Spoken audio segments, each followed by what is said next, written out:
Welcome to Kenton's videos. Enjoy the video.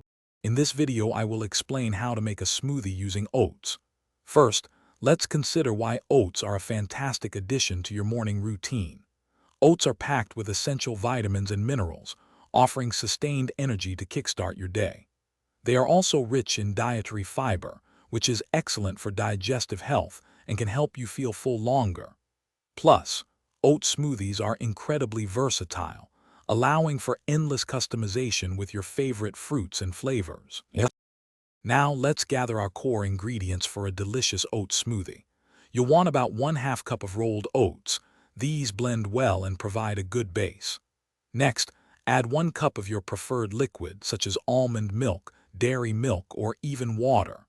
For natural sweetness and a creamy texture, a ripe banana is essential. You can use a fresh banana, but a frozen one will make your smoothie thicker and colder. The blending process is key to a smooth oat smoothie. Start by adding your oats and liquid to the blender, pulsing until the oats are finely ground. This prevents a chunky texture. Then, introduce other ingredients like your banana, any additional fruits, a scoop of protein powder, or a tablespoon of nut butter for extra flavor and nutrients.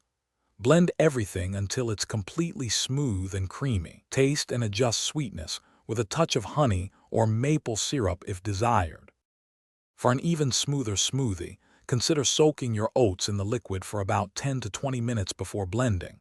This helps them soften and integrate better. If you have any leftover smoothie, store it in an airtight container in the refrigerator. It will stay fresh for up to 2 days, though it's best enjoyed immediately. Remember to give it a good shake before drinking if it separates.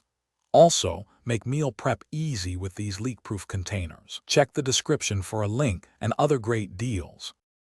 Thanks for watching. Consider subscribing if we helped you.